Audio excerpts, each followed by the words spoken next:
My name's Sherry Fleming, and I serve as chairperson of the Williams County Alliance. We're a citizen group that's been around since 2006.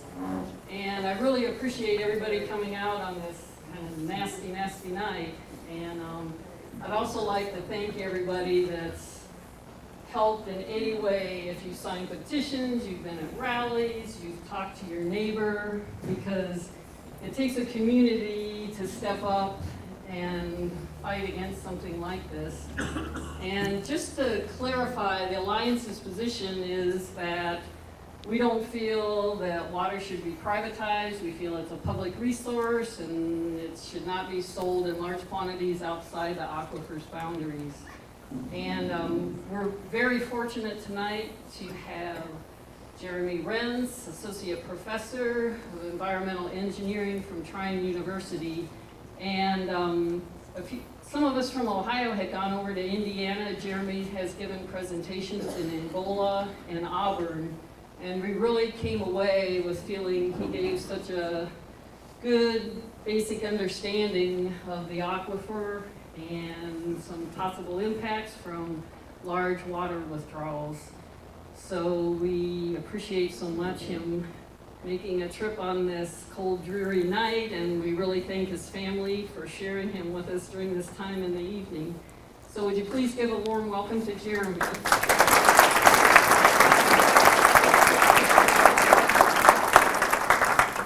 Thank you for having me, and thank you all for coming out on such an interesting day. As Sherry said, I am an environmental engineering professor. My job every day is to teach young people about the environment, how to clean it up, how to deal with pollution, how to treat drinking water, and a few of the classes that I teach that apply this evening. First is sustainable development. The slide that's been shown here as you all walk in. I'm going to try to convince you that sustainable development is certainly something we should think about with this aquifer issue. All right, is this 10 million gallons per day a sustainable project? And hopefully by the end of the day you can make up your own decision whether or not you think it is or it isn't. Some of the other classes I teach, we address groundwater, groundwater cleanup. So some of the math, some of the values I'm going to give you today, they are all calculations that our environmental engineering students can calculate. These are simple calculations that most engineering students in environmental engineering can pull off. So I do have a few calculations today. I'm not going to show you the math, I'm just going to talk about the numbers, but they are things that our students can do. It's not something that we need some high-end master's or PhD degrees to grasp. And then my information today is all over the board. I have some things for toddlers. I have a 5-year-old and she understands a few environmental concepts. I have a few things for a few professionals, and then I understand there's a few people in the audience that might know a little more about well drilling than I do. So for those folks, we'll see if I can provide some information for you today. And then in the end, I want you to gain a few things. Don't try to take everything home, because there's just too much. Try to take 1 or 2 things with you tonight so that you can have an intelligent conversation with your neighbor, you can have an intelligent conversation with your congressman, and you can have an intelligent conversation with the people that this aquifer certainly helps out. All right, so we are here tonight to talk about an oddity. Here's a map of Ohio. Here we are in this upper corner. You guys have a water resource that nobody else in the state of Ohio has. They all have other types of aquifers with other problems. You guys are this small, teeny, tiny little sliver, and what goes on here is very different than what goes on in the rest of the state. And we certainly don't want you to get left out. We don't want you to get forgotten. So we're going to try to educate you tonight and give you some information so that you can have good conversations about your water.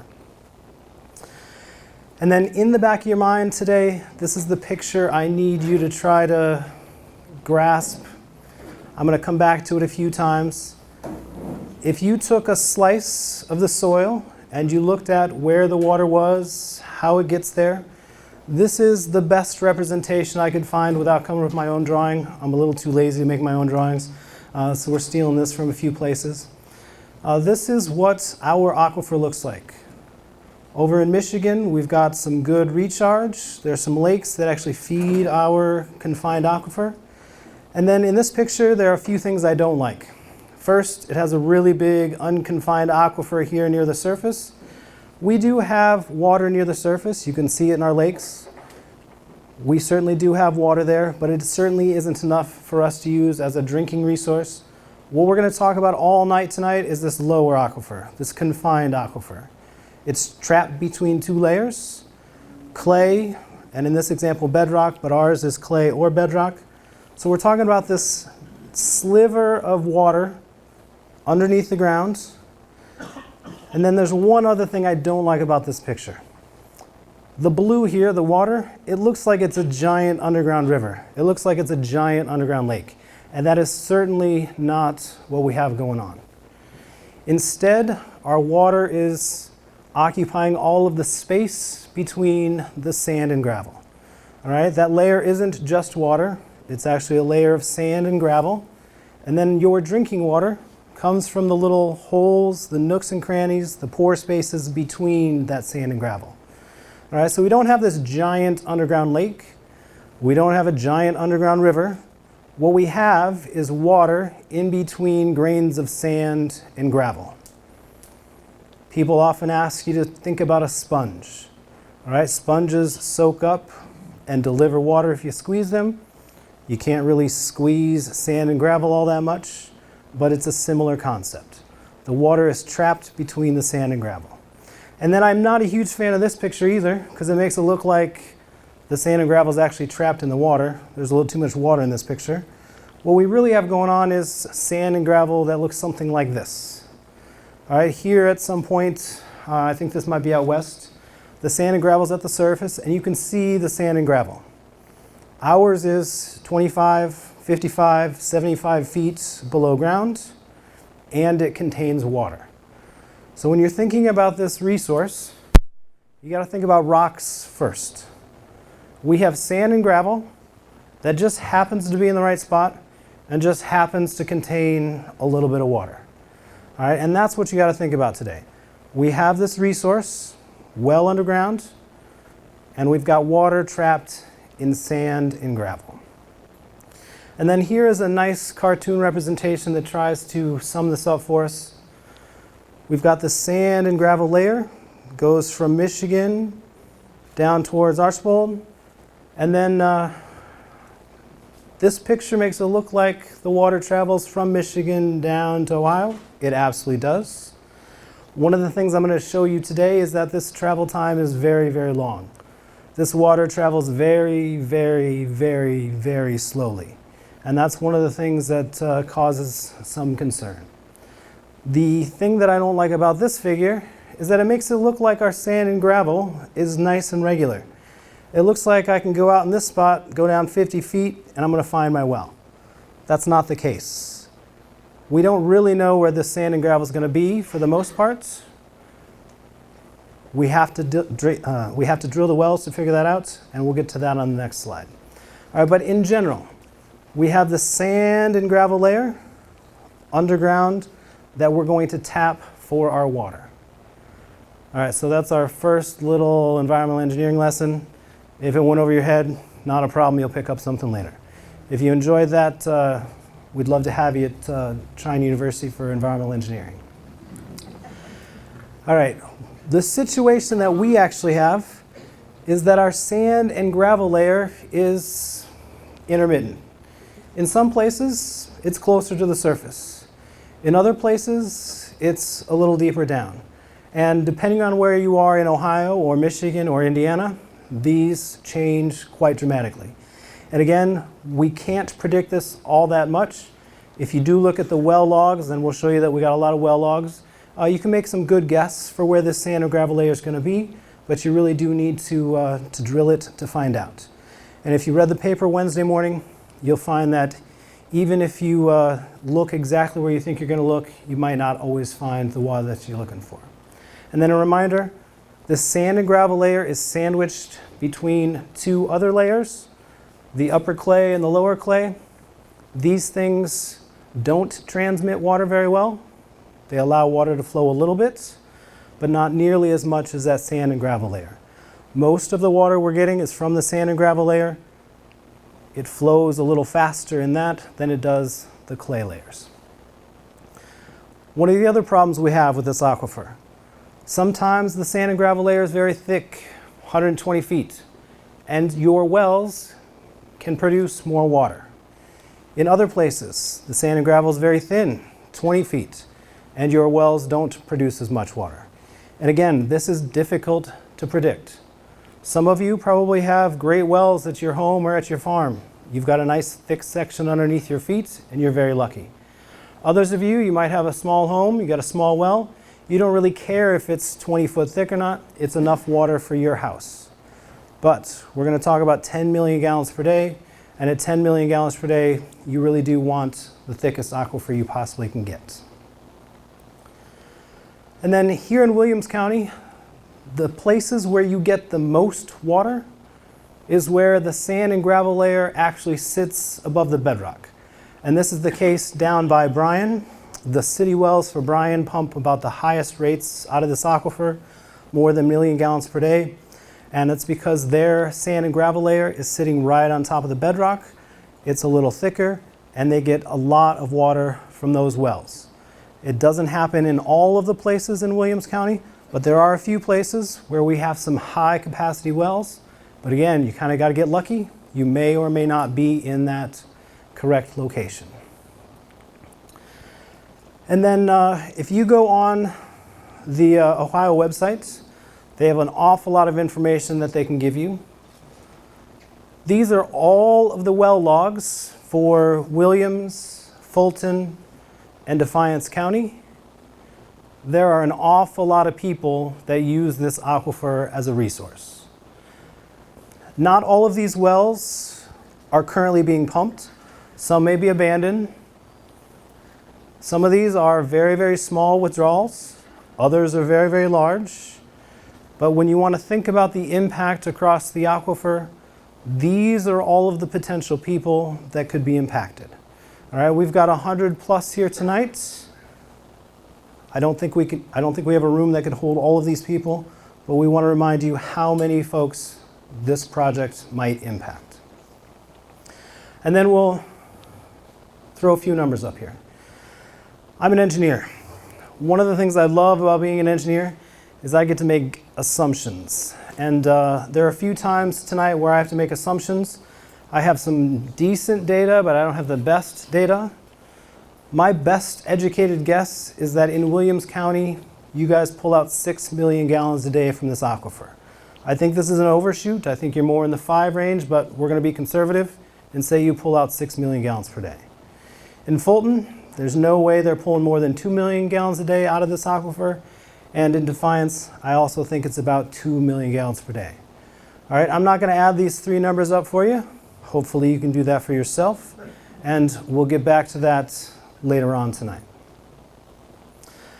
If you back out a bit, the reason I'm here tonight, I am an Indiana resident. I'm right here on the edge of the aquifer. I live in a very odd spot. When my wastewater gets flushed down my toilet, it goes to Michigan, and it goes to Lake Michigan. And when I draw my water up, it comes from the other side of the aquifer, and if I were to pee outside my house, it would go towards Lake Erie. All right, in Angola, where I live, we're right on a ridge, and it's a very interesting place to live from a water perspective. But we want to show you this map to show you how big this aquifer happens to be. And I'll rephrase that, how small it happens to be. We'll show you some much bigger aquifers here in a bit. But again, I want to remind you the impact, how many people this entails. It's quite significant. And then for tonight, for the next 45 minutes or so, we want you to imagine a 10 million gallon a day withdrawal. I like to deal with million gallons per day. I teach water and wastewater treatment design classes, and we always talk million gallons per day. The city of Angola is about 10,000, 11,000 people. They routinely pump 1 million gallons a day through their treatment plant for those 10,000 people. All right, so if you're thinking about how much water is 1 million gallons per day, it's enough for about 10,000 or 11,000 people. So 10 million gallons per day, 110,000, 120,000 people. Do any of our towns in this area have 120,000 people? Not even close. And then I like pie charts. I'm an engineer. I'm sure you don't like pie charts. That's all right. When I look at this, I see that 10 million gallons per day is a significant addition to all of the water withdrawals from the Michindoh Aquifer. If you look at most papers, most resources, they'll say 75 million gallons per day. I also think this is a high estimate. This number includes Branch County, which really doesn't actually pump from our aquifer. It includes some surface waters, which I don't really want to count because that's not groundwater. So if I were to guess, this number is probably more in the 65 million gallons per day range. But again, we're going to try to be as conservative as possible tonight and still make things look interesting. Now, I see this as a big change. But I can imagine somebody in the audience going, 75 million gallons, 85 million gallons? 75 looks a lot like 85.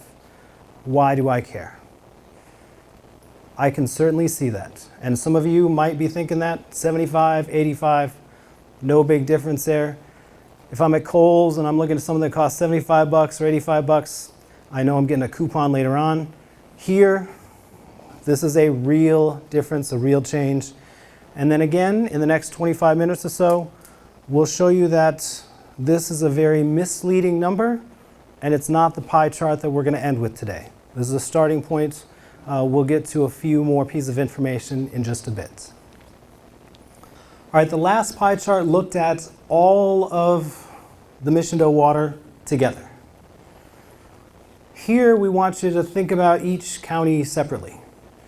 If you go to the state websites, you can get the number for how much water has been pumped from large water users. This is city, large ag, industries, any of the big, giant water withdrawers in your county. We have great data, and this is how much water they each pull out every year. Now, there's only one county that pulls out more than 10 million gallons per day.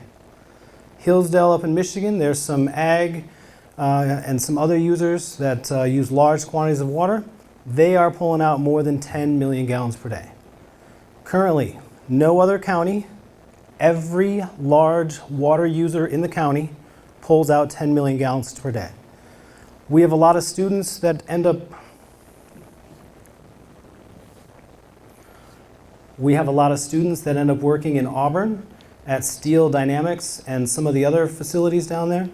Steel Dynamics employs 800 people. They use 500,000 gallons per day. There are other farms in the area. We are including every major water producer on this plot. And then at the bottom, again, imagine that 10 million gallons per day. That one single project would dwarf any water user collectively across the county. It would instantly be the number 2 water withdrawer in the aquifer. All right, now time for some more guesswork. Again, I'm an engineer. I have a lot of information at my disposal. Here we've got the Fulton County Water Supply and Demand Analysis. This is one of the maps that you can go find on the website pretty easily. After my presentation, I'll have a link for this. You can just click the picture. It'll take you right to the document if you want to read any of the information. But it shows us where the good water happens to be. This looks like a great spot for water withdrawal. And then after reading the paper Tuesday or Wednesday, this looks like it's another great spot for water withdrawal. I don't know exactly north and west of Fayette, but I'm making a good guess that these might be places that future pumping, actually I think pumping tests took place this week, right? So I can't talk about this as future. The pump test actually took place this week for Fayette. I don't have any of the data for that. I can't imagine we're going to see that anytime in the next few months. But we've got some good educated guesses. These might be locations where well fields are going to be put into place.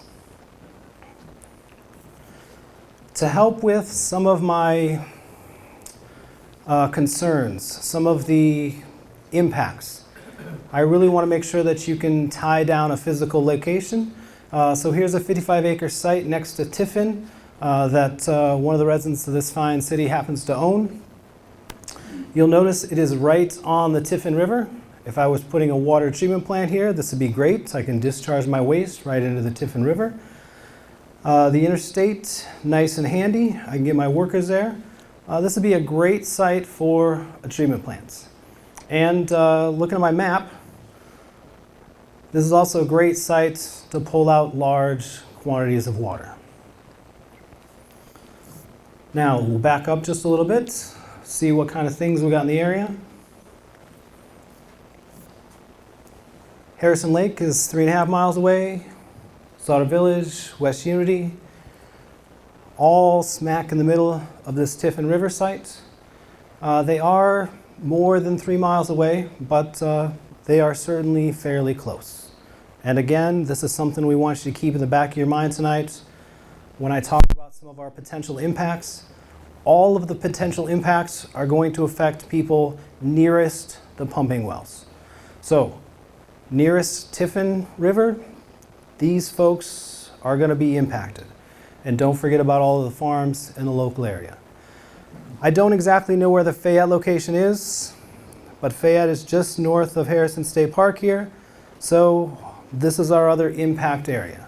Some of you probably know the area much better than I can show on a Google map. But these are the two areas that I want you to think about when I talk about all of the potential impacts in the next little bit. And now we want to talk about pumping some groundwater out.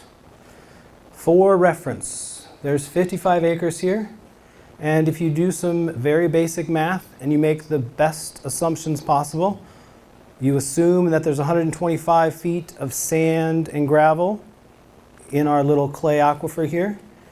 You assume the most water possible in this little aquifer. You get 860 million gallons underneath the property. Now, if you're pumping at 10 million gallons per day, how many days does that last? All right, we can't do 10 million gallons at this site, so maybe 3 or 4 million gallons. Even at 4 million gallons per day, this only lasts about 200 days. Now, that's a scare tactic. I apologize. That's not actually what happens. We're not going to drain this water. As soon as the well pump gets turned on, water is going to come slowly rushing in from surrounding areas. We're not going to pump this dry, but water is going to start rushing in from all of those properties that we just showed you around this site. And now we're getting to the graduate level part of today's class. This aquifer is a confined aquifer. Confined aquifers are a little more difficult to talk about than unconfined aquifers. The reason confined aquifers are under pressure. They are under pressure, so when you dig a well and you look to see the depth of your well, you're not actually measuring where the sand and gravel is. The water actually rises to adjust for the pressure of the water. So when you go out and you measure the height of the water in your well, you're not actually measuring where the sand and gravel is. You're measuring the pressure that the aquifer is causing on your water. And this is a measurement we can do across the aquifer. We've got thousands of data points. And when we collect all of those, we can put them in nice little maps. And we call that the potentiometric surface. This is where the water is going to rise to in all of your wells if there are no pumps turned on. All right, so I'm going to show you a few lines here for well drawdown. We're not actually drawing down the water level.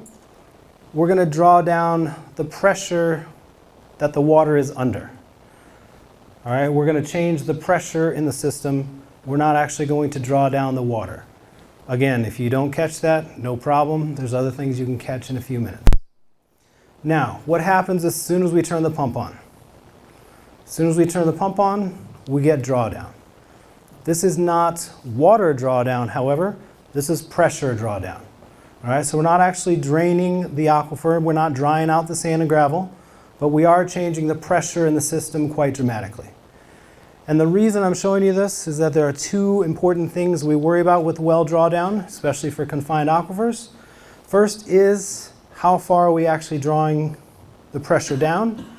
This lets us know how much water we can actually pump out. For a given site, if we have too much well drawdown, we'll actually cause the well to run dry, and it's certainly the limit on how much water we can pull out. The thing we really care about, though, is the radius of influence.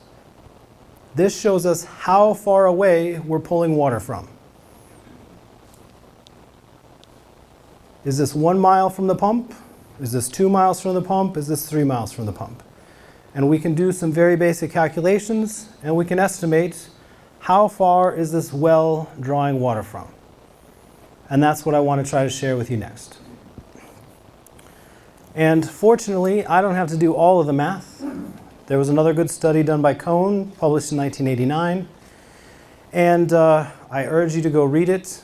It is the most comprehensive view of this aquifer before it was named. Again, go read it. It's got some good, valuable things. But one of the things he thought about in 1989 was a large water project. And he projected what the drawdown and the radius of influence would be for large water projects. He's got a large 2 million gallon a day project, 2 million. He was thinking huge with a 5 million, and he thought the biggest possible project that might come along is 6 million gallons. At the low end, we're talking about 10 million gallons per day. It might be more like 20 million gallons per day. And then at some point tonight, I'm going to throw 120 million gallons per day out. All right, so these numbers are close to what we want to talk about, but it's not exactly the number we're shooting for. And all of these wells are in different parts of the county, not in the area that we want. So I used Cohn's data. I did a few calculations to see what this might look like in your part of the county. And we come up with 4 million gallons per day as the number that I think the maximum you can get at any one site. All right, and then notice I've used the word well field here. So here I'm talking 4, 5, or 6 wells on one property. Collectively, they all pump 4 million gallons in total. Each well might be 500,000 gallons to 1 million gallons per day. And we're talking collectively, they all pull 4 million gallons per day. And when you turn a 4 million gallon per day well pump on in this part of Fulton County, we're going to have at least 5 feet of drawdown for 2.5 miles. If you go out further and do 1 foot of drawdown, it's more like a 6 mile circle. We're pulling water from very large areas for these very large withdrawals. Now we're shooting for 10 million gallons per day. This is only 4. We got the Fayette site. This is 8. Where are the other wells going to go? I'm making another giant guess here. I have no idea where these wells are going to be. I'm making a speculative guess. I apologize if I'm completely wrong. I hope I'm completely wrong. Why do I have 5 4 million gallon per day well fields up here? EPA says if you're going to supply 10 million gallons per day of water, you have to make sure you can provide 20. So when you say I'm going to give you 10 million gallons per day, EPA says you have to be able to pump 20. So we're not talking just 10 million gallons per day now. Now we got to worry about 20 million gallons per day during peak summertime flow. And now we've got 5 well fields, each with 2.5, 3, 4, 5 mile radiuses of influence, and we can cover the entire northeast part of Williams County and most of the western part of Fulton County. All right, we can impact almost everybody in this area with 4 or 5 of these types of projects. For this reason, I urge you to call your elected officials and ask them to do further studies. All right, one of the things that I do well is to educate, provide basic knowledge. One of the things that I can't do is the modeling that you need to figure out how much this is actually going to impact you. All right, I can do some basic estimates and say, hey, with 5 of these well fields, we're going to impact a large chunk of Williams County and Fulton County, but I can't do the further analysis that you would need. And at the end of the talk tonight, I have a website for folks that you should probably give a call to, and they can help you out. I really think you guys need more evaluation, and we'll get to that in a bit as well.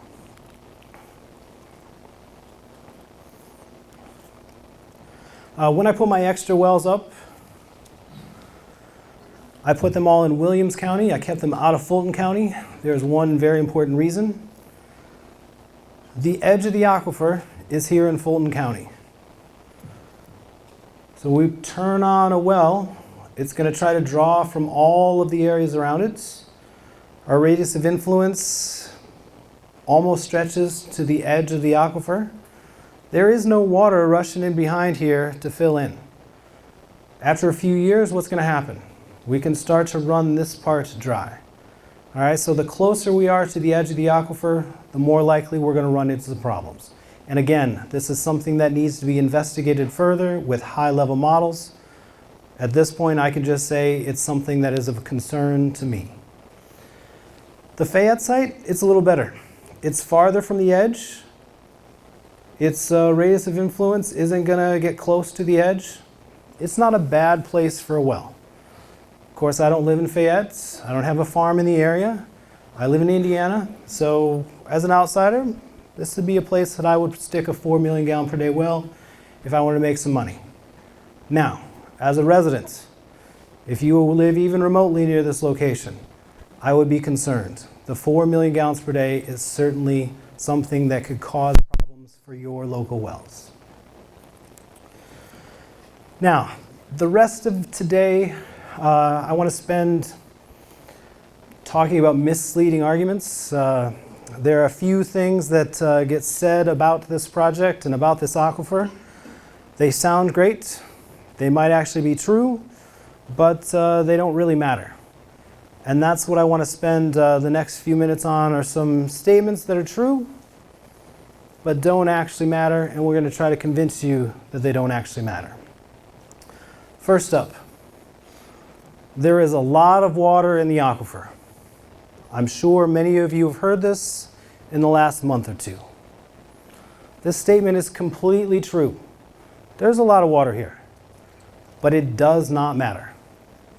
All right? It is true, but it does not matter. Anytime you hear someone say there's a lot of water here, say yes. We also have a lot of counties, we have a lot of people, and we'll show you here in the next few slides that it does not matter how much water the entire aquifer has. What matters is how much water is near your local community where the wells are going to go in.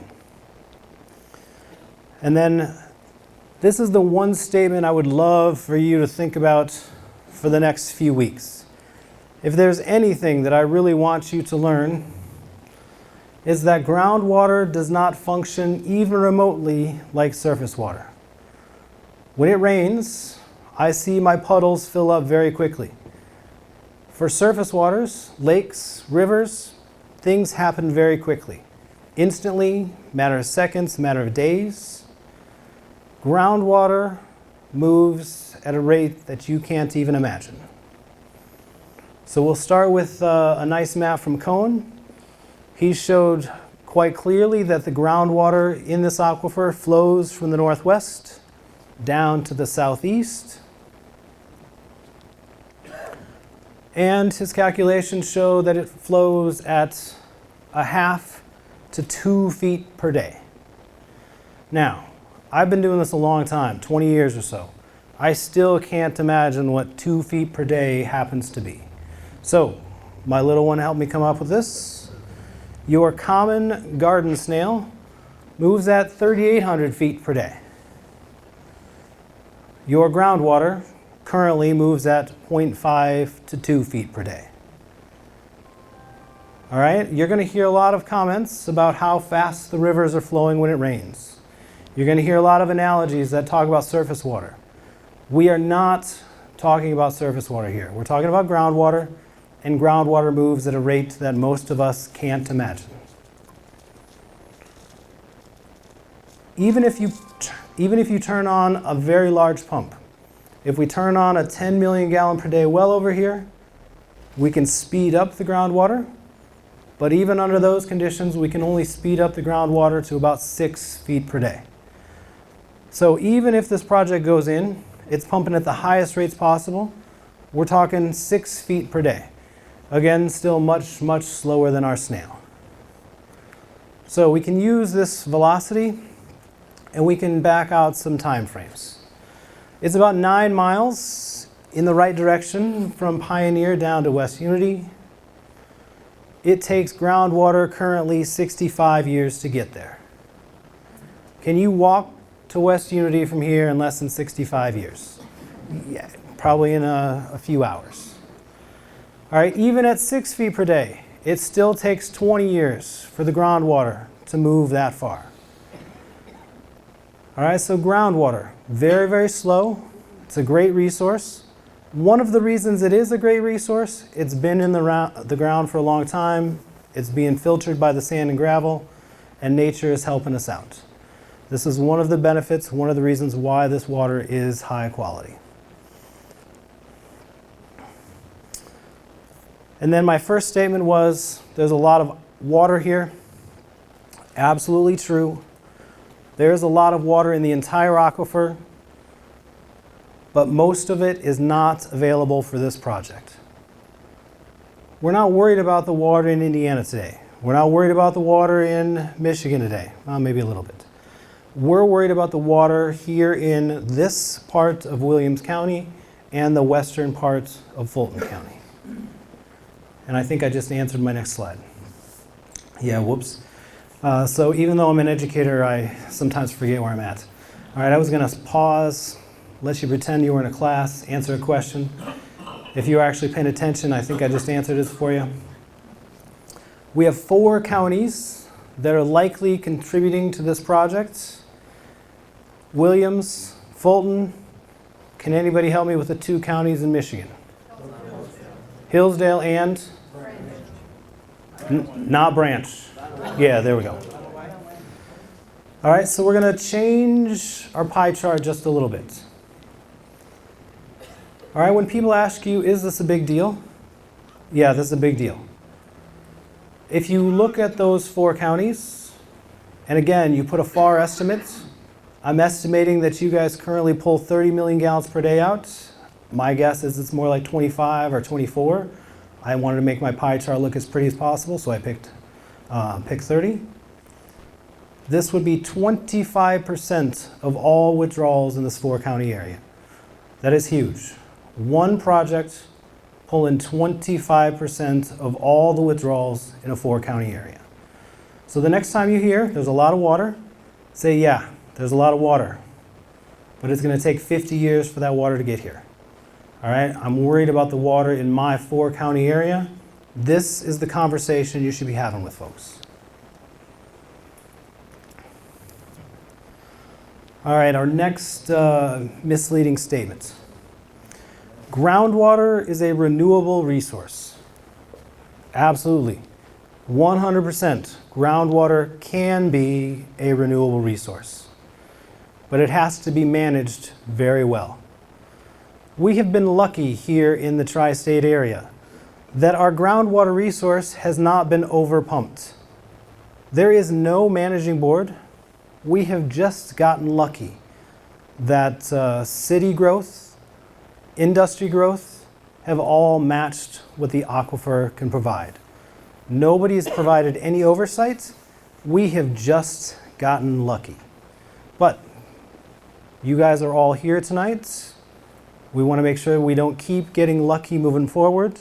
Another suggestion, talk to people about actual oversight on this aquifer. It would be something that you should probably try to accomplish. And then when people talk about groundwater being replenished and a continuous resource, I like to remind them that I'm from Iowa, my wife is from Kansas, And we come from two aquifers that have been overpumped pretty quickly. This is a map of all of the major aquifers in the US. Anywhere that you see red, orange, or yellow, there is significant overpumping. And then I know you can't read the slide, that's okay. Down here, the yellow says 3 to 10 cubic kilometers. I didn't know what a cubic kilometer was. So 3 cubic kilometers is almost 800 billion gallons of water. Do we have anywhere close to 800 billion gallons of water here? Not so much. Here's our aquifer, this little itty bitty stretch here. These large, massive aquifers in the Midwest and in the West have been pumped down 10, 20, 30 times what our little aquifer has. So when someone turns to you and says, groundwater is a renewable resource, you can say, yes, it can be with the proper oversight. But we have too many examples here in the US where we just pumped wells, and pumped wells, and now we've got some significant problems. And the best example might be the Ogallala Aquifer in Oklahoma, Kansas, and Texas. And this has the water level decrease. There are places in Texas where the groundwater has been dropped 150 feet. Our little aquifer is between 20 and 120 feet thick. At this rate, we would have no water left. All right, clearly we're not going to farm as much as they do. We've got a little better weather, we've got more rainfall. But for someone to say that groundwater is renewable without providing any evidence, we have screwed it up here in the US too many times to make that blanket statement. And again, I've said this a couple of times already. We need any large water withdrawal projects to be evaluated. Don't just say it's going to work. We need some actual models that say it's going to be feasible. And at this point, I don't know that there's going to be any models that are done. It'll be interesting to see what happens with this project moving forward. All right, we want to make sure that any of our withdrawals match what the aquifer can provide, plus a little safety factor for nature, and we'll get to that in the next slides. All right, next up, you might hear that our little aquifer is replenished with a lot of recharge. Again, this statement 100% true. But again, it might not matter much. We'll go back to that slide earlier. In Michigan, we've got really good recharge. 10, 15 inches per year of rainfall actually makes it into the aquifer. Do we actually care? Do we care here? We're about 2.5 miles from the border. How long does it take that water to get here? Even under the best conditions, it takes 6 years. So for 6 years while that pump is on, we're not getting any extra water. And we're going to be 6 years behind, 6 years behind, 6 years behind. And that starts to add up. Yes, absolutely, there is good recharge in Michigan. But from a groundwater perspective, it's too far away. If this was a lake, if it was a stream, great. That water is going to get here in a week. But this is groundwater. That water is going to take much, much longer to get here. We also get good rainfall here. How much rainfall does this area typically get each year? 34 inches. Excellent. I'm glad I did my homework. All right, we get 34 inches per year. Does all of that get into our groundwater? Not even close. There are some parts of the aquifer where this water does trickle down and it does get through. And this is probably my most difficult slide of the night. I got to try to convince you how this clay layer is a little leaky. I tried this past a few of my friends last week and it didn't work, so we'll see what we can do tonight. We do get water from the surface to go down into the aquifer. But it takes a lot of time and it takes the right conditions. So there are places where we've got puddled water or lakes or just rainfall, and it trickles very, very slowly through the upper layer into our aquifer. This process is also very, very slow. Doing the math here, I have no idea how long it takes for this water to get down to our aquifer. And the way that it gets down, our little clay here, it's a little leaky. When you think clay, normally it doesn't let any water penetrate, but we don't have just clay in our upper level. We have clay, some till, we've got some sand, there's some gravel, and there's some spots. We don't have a continuous layer of clay, we have an interrupted layer of clay. And in some of those places where we have other materials, we can get water to trickle down and to feed our aquifer. This is great. It does provide some water each year, but like everything else, location matters. If you're in the northwest corner, you can get about 8 to 10 inches into your aquifer. We got some nice lakes up here. They're going to be in great shape, even if there is a pumping event. There are parts where almost no recharge occurs. 34 inches of rainfall on this, almost none of it actually reaches the aquifer. Here, the clay layer is pretty thick, and it's a little more impermeable than others. Has anybody figured out why I put my extra wells here in Williams County? This is the place where we have the best recharge, up to 8 inches per year. 34 inches of rainfall, only 8 inches actually make it into our aquifer. And then this is that 1989 study. We do have some more recent data. The state of Ohio has published 2 values. Near Bean Creek, 8 inches per year. Near Lost Creek, 5 inches per year. So we do have some reasonable recharge if you're in the right spot. Again, this is something that needs to be evaluated from site to site, location to location. I have no idea if in the pumping area that is going to happen, the recharge is going to be good or bad, but it is certainly something that needs to be investigated.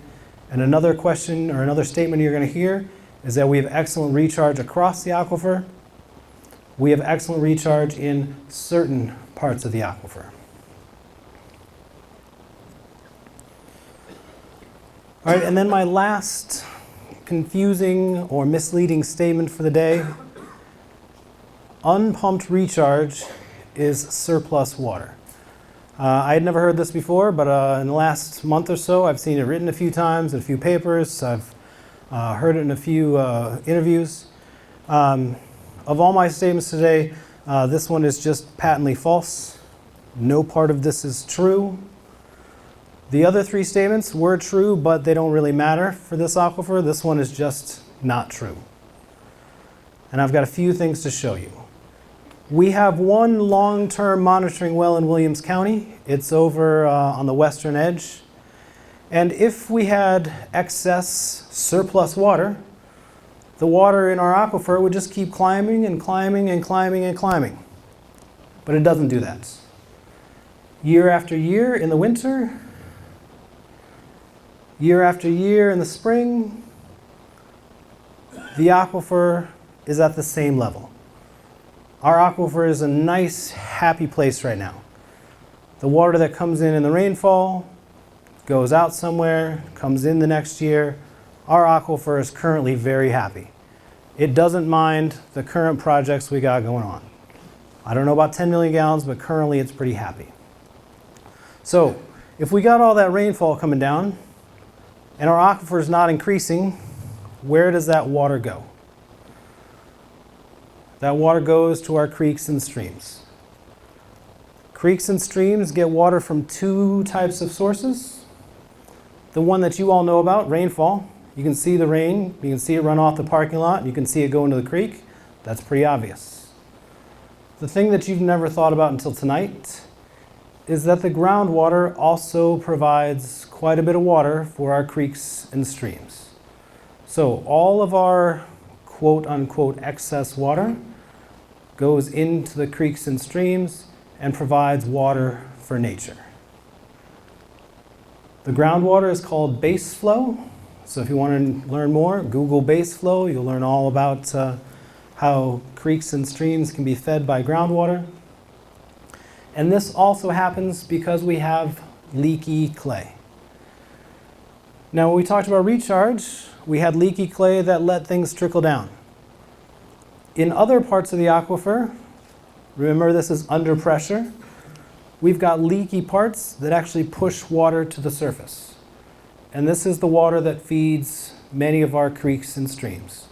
So this is not excess water that we haven't pumped out yet. It is the water that's feeding our creeks and streams. Our deer love them.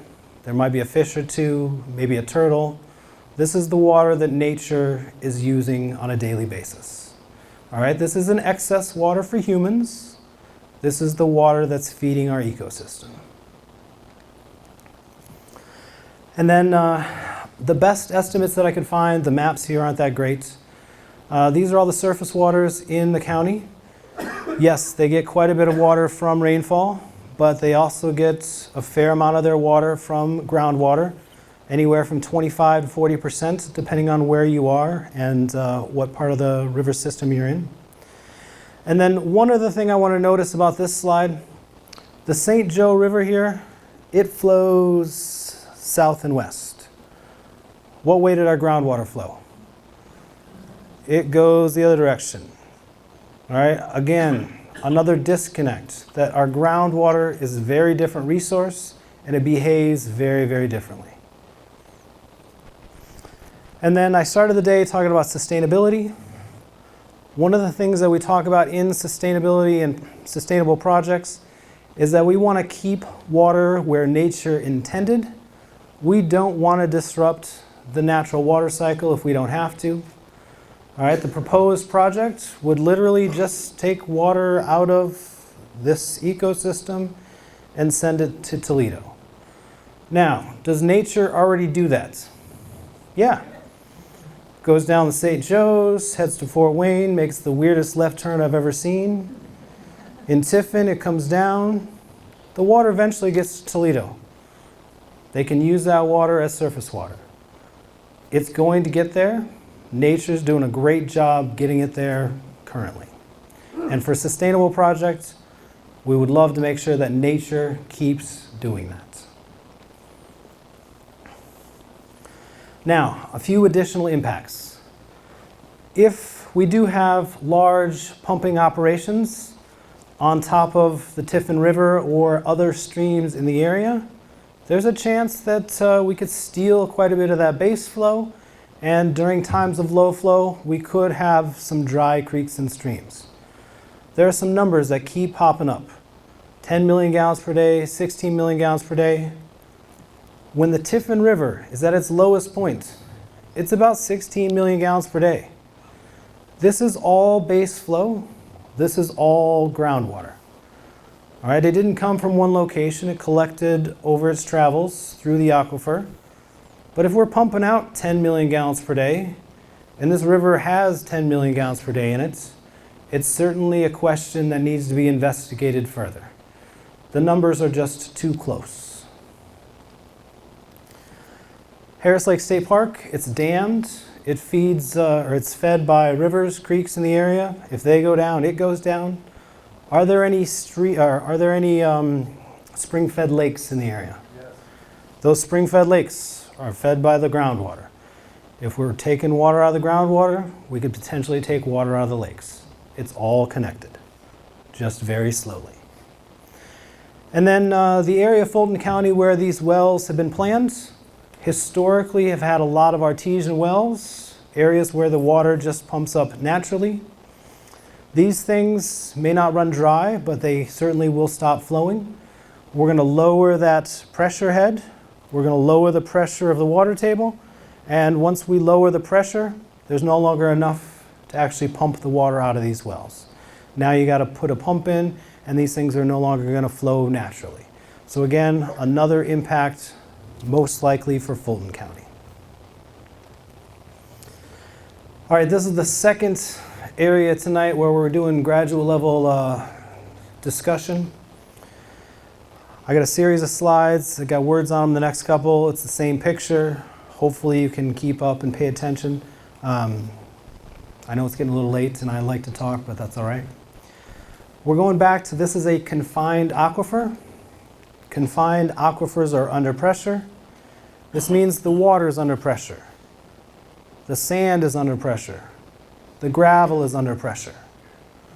The reason we have artesian wells is that pressure is being relieved and it's forcing the water up and out at very low flow rates, relieving pressure naturally. One of the things that this pressure does is support the upper soils. Our clay, our upper silt, our upper till, it's all being supported by this sand and gravel. That sand and gravel is under pressure. What happens when we drop the pressure? If we have a large pumping event, we are massively reducing the pressure in the local groundwater area, and there is potential for sinkholes, subsidence, and there is a potential for lowering of the Earth's surface. Now, I talked to our geologist. He told me there's no way to estimate what it might look like. Again, this is something that a project or an investigation might deal with. We could be talking about 1 inch. I have no idea what this lowering might look like. And I'm going to scare you with the next picture. I apologize for that ahead of time. All right, this is a picture from the California Valley. They just pumped out and pumped out and pumped out and pumped out of their confined aquifer for 50 years. And the groundwater was diminished quite extensively. They reduced the pressure, which then compacted the soils, compacted the sand and gravel, and they literally lowered the surface of the Earth by 27 feet. All right, this is an extreme example, and I said I would surprise you. I apologize. I can't imagine we could lower ours 27 feet, think inches, after 20 years, but it is certainly a long-term problem. And I have to admit, I did not come up with this effect. There was actually a lady at the meeting at DeKalb County that asked me about this. I didn't have a good answer for her then, and then I went and found as much information as I could. So I have to admit this was not originally one of the things that I was thinking about as an issue, but one of your friends in DeKalb County brought this up, and it is certainly a long-term issue. This is not a 10 or 20-year issue. It's a long-term issue, but it is certainly something to think about. And then I'm an environmental engineer. I teach water wastewater treatment plant classes. We talk about different ways to treat water. Toledo residents currently get water from Lake Erie. It's nice and soft naturally. So I imagine the water that they're going to get from our aquifer, they would love to see it nice and soft. There are a few different ways to soften water. The water treatment plant that I worked at the University of Iowa was a lime soda softening plant. Is anybody from the town here that uses the lime soda softening? I believe there's one town in the area. Yes, no? Montpelier does. Excellent. So there is one local town using lime soda softening. The waste product from that process can be used as a fertilizer and isn't all that hazardous. And generally for large projects, that is a good option. Again, I'm making a giant guess here. But my guess is lime soda softening would not be used for this project. Instead, nanofiltration or ion exchange would be used, and both have high salt, high solid wastes associated with them.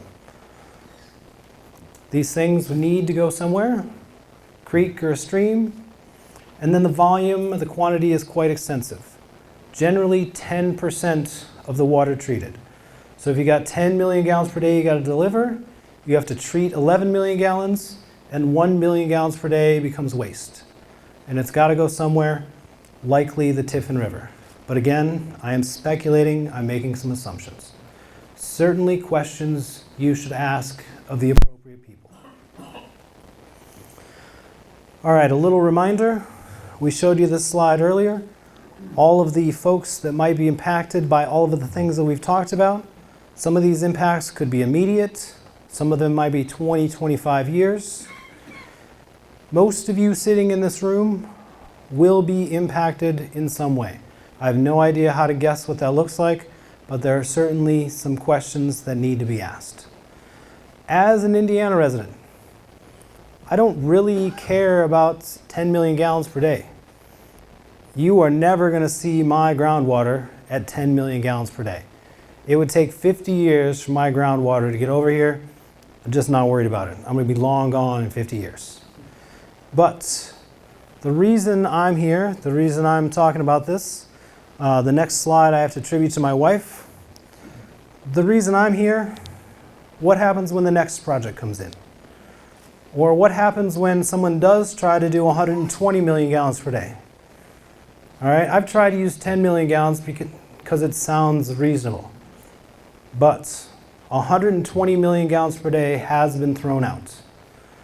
And then I've been mean to you. I threw all of these projects in Williams County, right? Maybe those are in Michigan, maybe some in Indiana. But I think this one 10 million gallon per day project opens up a can of worms, and it could very easily lead to other projects. Now, for example, how many of you have heard about the Nestle issue in Michigan? Excellent. You've heard about this. They have 4 wells. They pump 1 million gallons per day. In Michigan, this is a huge issue. Just 1 million gallons per day. This project is 10. It opens the door for more people to do this. In our best estimate, nobody has ever tried to do this. Take groundwater from one area and send it to an area that already has good drinking water. The Toledo suburbs already have access to good drinking water. So if they can do this once, they might be able to do it a few more times. And the reason I'm talking about this is that when we get up to 20, 25, 30 million gallons per day, now you are draining my aquifer even over in Indiana, and that's when I certainly become very, very concerned. All right, last few minutes, I want to shift my focus a little bit. We talked about the aquifer quite a bit, some of the potential impacts. Now I want to shift not on you, but I want to think about the folks in Toledo just a bit, and I think you need to give them some good suggestions. First, remind them they have plenty of good water. All right, there's a nice snapshot. Maumee, Perrysburg, a few of the other suburbs around here. They got a river, runs right between them. It's a beautiful river. It's a little muddy on occasion, but we can treat that pretty easily. It has enough flow. Low flow conditions, about 175 million gallons per day. Pulling out 5 or 10 million gallons here, not a big issue at all. So they have access to clean water currently. They have river water they could treat themselves. There's also groundwater in the area. There is groundwater under a few of the suburbs. Here's the airport. There's another little town over here. Not all of the suburbs have good groundwater, but a few of them certainly do. So why do they need this groundwater when they have their own groundwater? And in the last few weeks, I found this beauty. I always love it when I find papers that are older than I am. But in 1970, there was a nice study done on these groundwater resources. We actually have good data on where the groundwater is in the Toledo area. We could send this to them if you wanted. And then the idea that won't ever fly, but I have to say it because I'm an environmental education educator, we have the technology to use reclaimed water. Now, most of you probably never heard of reclaimed water. Very simply, we take your sewer water, we send it through a regular wastewater treatment plant, and we get this. Cleaner than Lake Erie. We then take that water, send it through an advanced water treatment plant, and we have the technology to make this water cleaner than my bottled water. All right, we have the technology, we can do it. We can do it cost effectively. We can turn your raw sewer water, your toilet water, into Aquafina bottled water. We have the technology. But as most of your expressions on your faces suggest, this is not going to fly here in the US anytime soon. There are a few places in the US where this is currently going on. There's a town in Texas that has no other options. They do this currently. In Orange County, California, they have no other options. They do this currently. So it's not like this is unprecedented. It has been used here in the States before, and we certainly do have the technology. And even better, the Lucas County wastewater treatment plant is planning the expansion to 30 million gallons per day. Could very easily cover all of the water that we've talked about tonight. Again, it's probably the last option. It'll never be considered. But from an engineering perspective, we certainly could do this. Most people just aren't going to buy the water. All right, we'll close with a few sustainability thoughts. Hopefully you got something from tonight, just one thing. I don't care what it is, just one thing you take home, talk to your neighbor. One thing you go talk to your spouse. Go have a good conversation about water. Share one thing you learned tonight. And hopefully the next time we have one of these meetings, we can have even more people here. This is the largest group that we've had so far. Yes, no?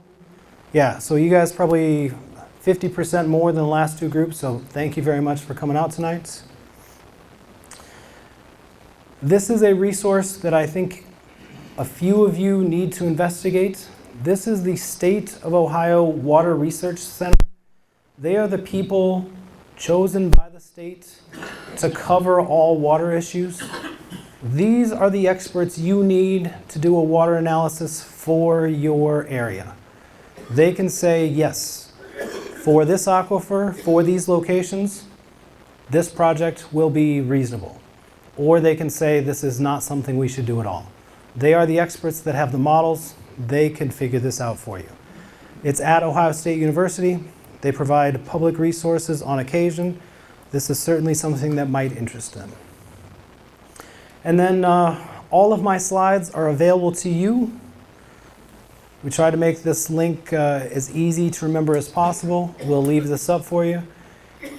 Almost all of my information is hyperlinked to the pictures. So you go to a slide, click the picture, it'll take you wherever I found my information if you care to learn more.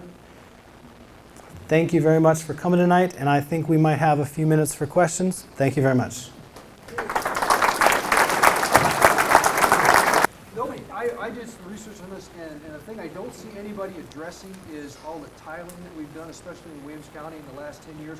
All the studies are before all the tiling. And if you want to, I'll give you, I talked to some guys out of Ohio State, and they are saying that it cuts 30 to 50% of any recharge out. Excellent. So if I had another 50 minutes, I would have hopefully gotten to his comment. He's trying to raise the point that the numbers that I showed you for recharge were all 30 years old. That was before all of the tiling in the fields. Before the tiling in the fields, the rain came down, it settled, and it did seep through. Now that we have all the tiling, it goes right into the creeks and rivers. This might be an overshoot of our recharge numbers, which means the scenario is even worse than I described. I tried my best today to both over and underestimate for effect, and if I had another 30 minutes, I hope I would have gotten here. This is a great point. The numbers for recharge probably aren't as good as we showed you. That was best case scenario. I have a question. Reading in the paper here, he said he got a test well, and supposedly, surprising, it was well on, so on. And then there was a statement said, test the surrounding wells for pressure.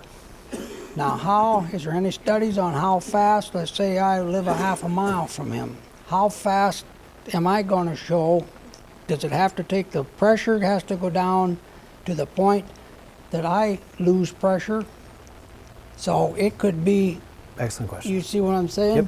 So the question is, they ran tests earlier this week, and they looked at surrounding wells to see how far the pressure dropped, how long would it take for those pressure readings to show up. It only takes 48 or 36 hours. The question I have, did they actually run the test for 48 or 36 hours? All right, so if they're looking at near wells, quarter mile, half mile, those pressure drops show up in a day. But if you're looking farther than that, the pressure drops might not show up for 2 or 3 days. It'd be very interesting to see if they ran the tests long enough. That's another great question. And then I need to highlight, each of the wells that he can drill are about 3/4 to 1 million gallons. We need 20 some plus wells in order to get this whole project going. All right, so we're talking about 20 plus wells going in somewhere in the Williams and Fulton County area. So 2 or 3 test wells is a small drop in the bucket, but it is a drop towards project completion. Kidston wants the money. It's strictly for greed and money, okay? Why does Toledo want our water when they have water? Do they have to pay for the water, or? So the question is, why is Toledo barking down this venture?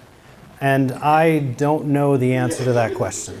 I have a few guesses, but in order for me to keep my job, I have to keep those guesses to myself. If you catch me in Steuben County at, where am I eating dinner tomorrow night? I can certainly share those answers, but I want to try to stay gainfully employed. There's a surface water treaty between the U.S. and Canada for water in the Great Lakes. Has anybody proposed a 3-state water board for this aquifer, since it is in 3 different states? The letter that we are sending to the Indiana governor does include a statement that says we need a 3-state alliance between Indiana, Ohio, and Michigan to control where this water goes.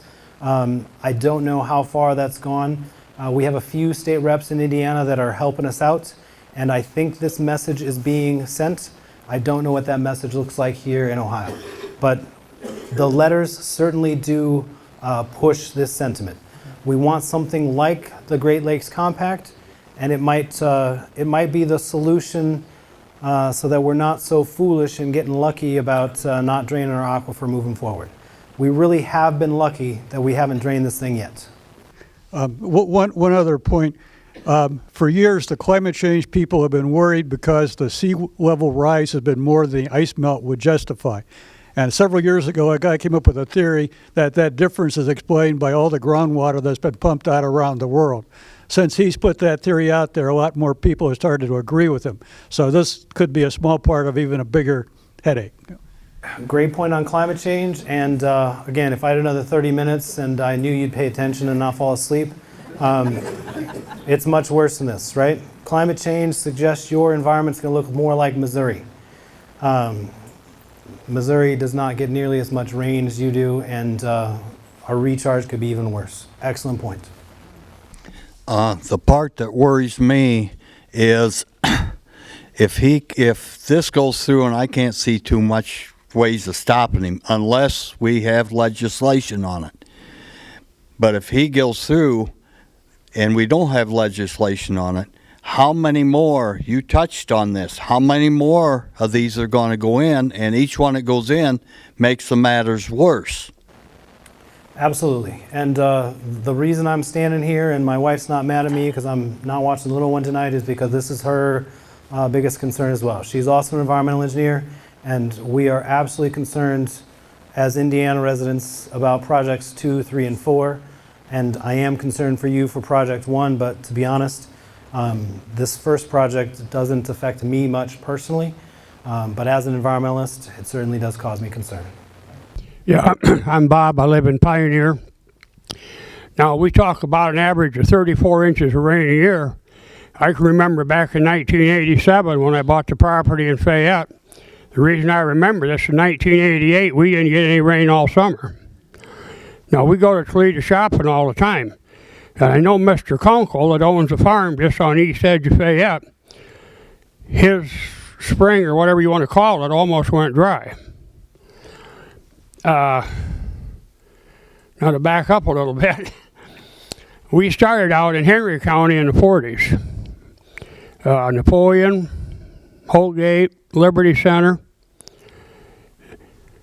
And my grandparents all came over here in the middle 1800s, and they had plenty of water then, and I go down there all the time and they still got water.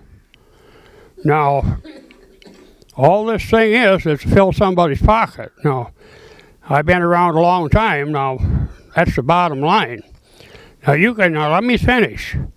Now all I got is a high school education, my friend. But you can have all these graphs and all the stuff you want to talk about.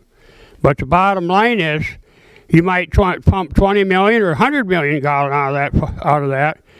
And the fact, I don't know how many farmers we got here, but if you think that's not going to not going to dry everybody's well up, somebody still believes in the tooth fairy. Amen. So I tried to say that without saying that. Again, I want to try to keep my job.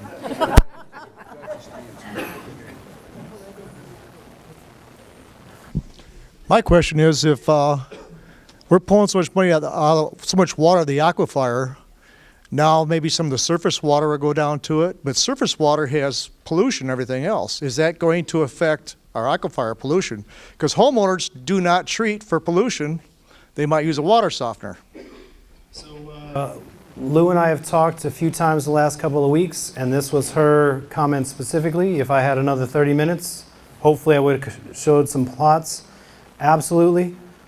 If we have surface waters that are polluted, they can absolutely pollute this aquifer. There are some sections that are more protected than others. On the St. Joe Riverside, it is very susceptible to surface water pollution. So if you live farther west in the county and you have polluted waters, it absolutely could exacerbate the situation. Here on the eastern part, your upper level is a little more protected. It might not be as much of a problem, but absolutely. This is another good concern. We've got 10 or 12 at this point, if you're keeping track. Good evening. My name's Len Elston.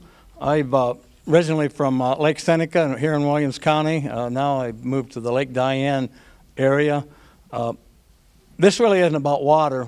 This is about what's happening in the big picture too. It's about need versus greed. We need the water. It's our water. It belongs to everybody here equally. Because the greed want to make this into a situation where they can make money is crap. With all the division going on in this country right now, this is going to create division in this community, these 9 counties. It's not going to go away. If this goes through, you're going to have a lot of division in this 9 county area, and rightfully so. You just can't go and take everybody's water, and that's basically what they're proposing to do. And I know I'm in step with Jim. It's going to take a legislative thing in the 3 states to put the cure on this. But regardless of what happens, if it goes through, you will see a lot of division and fighting in these 9 counties.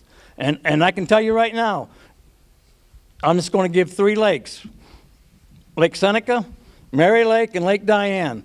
The first time that wells start going dry in those communities, as well as everywhere else, you're going to have a hard time getting rid of your real estate. Values will be dropping. That's the big consideration. It's strictly the need versus greed. And it's going on all over the world. In this country, big time, the division is worse than it's ever been, and this will not help it. So I think we all need to stick together and oppose this. Thank you. Hi there. Thanks for coming. I guess my question I've had all along is, everybody's kind of out against Artesian for doing this, but couldn't Toledo or the surrounding suburbs do it themselves? I mean, why is there a middleman? Why couldn't they just buy an 80-acre farm, drop their own wells, do it yourselfer style? Great question. And I was hoping somebody would ask this question. Normally, when cities say, hey, we don't like our current water situation, they hire an outside consultant. That outside consultant looks around and says, hey, we got the Maumee River. We have our own groundwater literally beneath our feet. And hey, have you heard about this thing called reclaimed water? Option number 7 or 8 down the list would be, let's go pipe water from 35 miles away. Most cities that hire an engineer would have this as their last option. And when they see how much water they have in the Maumee and they see that they can treat it reasonably, they would pursue with that option. But in this scenario, someone went to these communities and offered them something. We aren't following typical procedure here, and that's why we have the issue that you all are listening about tonight. This is not a typical scenario. At the village council meeting the other night, he made a statement that he isn't even sure there is an aquifer. Can you explain that? I was pretty confused. As I was making the new slides, the misleading statements slides are all new from the last presentations. It was Tuesday night, and I did read that headline, and I did post it to my Facebook account within 3 minutes. But I decided it was too interesting to worry about tonight. It was a visceral response, and it was just something that was said. There's no meaning behind it. It was just a statement that was said. I'm going to say this because I don't think anybody else has. I think the whole reason is cost. It would cost the city of Toledo and the other towns a whole bunch of money to put in a big reservoir for the water to settle long enough, and a lot more treatment plants. This water coming out of the ground will need less treatment, and they can buy it cheaper. I think that's the whole issue here. So this is another misleading statement.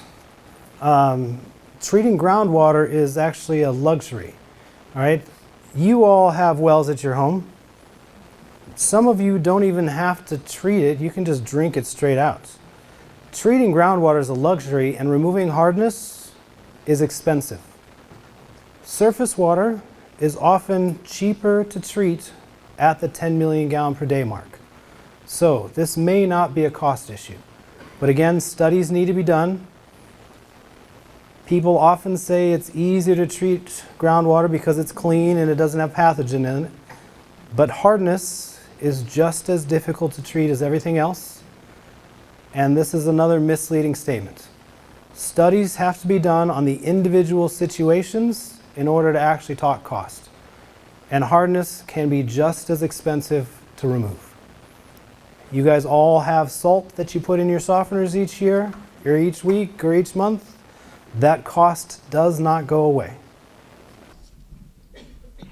Sir, what do you know, or how do you feel about the EPA procedure after these test wells are drilled? I understand then he has to apply for production wells, and then they finally come under the oversight of the EPA. Is that a good system? Is it going to give us the kind of information that we're getting from people like you about the condition of our aquifer? I don't know the answer to that question, but it is another good thing to think about. Remember, he's going to need 30, 25, 20 plus wells. Each one is going to need a permit. There is a process here which has slowed things down. It's allowed us to have this meeting tonight. If that process hadn't slowed him down, we might be hosting some other kind of meeting tonight. My name is Bryan. I just had a question. Concerns more of like the DNR aspect of this. This place is known as the Great Black Swamp traditionally. Of course, tiling has impacted that. My question is, you said that it would potentially affect the naturally occurring artesian wells and surface water. I wondered if anybody looked into how that might impact endangered species such as the copper belly water snake, which only 5 populations are known, and they live in Williams County. All right, can you say that name again? Copper belly water snake. All right, copper belly water snake. There are also several mussels that are endangered in Williams County. I cannot wait to add this to my next presentation. I have not investigated, but thank you.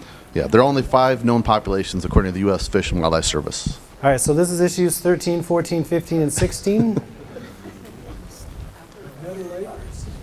Yes, the Nettle Lake area. I don't have any information, but I will go investigate next weekend. Someone mentioned earlier about all the tiling that has gone on. And I'd like your thoughts on, with all the tiling, to take all the water away, then you have hundreds of farmers that then pump water from our aquifer to irrigate their farms, and then that water probably runs away. So what effect is that going to have? Absolutely. It is certainly a problem. It could be a problem. It was the problem out west in the Ogallala and some of the other aquifers I showed you that got drained. We have been very lucky. That process here has not caused us problems. All of the data we have shows that our groundwater is nice and level. That problem hasn't caused us issues yet, but it's certainly something else to think about. Absolutely. All right, last question so I can get home in a reasonable time. Name is Jim. I live in an old gravel pit on the edge of town. The water doesn't come in and doesn't come out. It's fed by the aquifer, or fed by the ground surface water. It rises and falls 2 or 3 feet a year.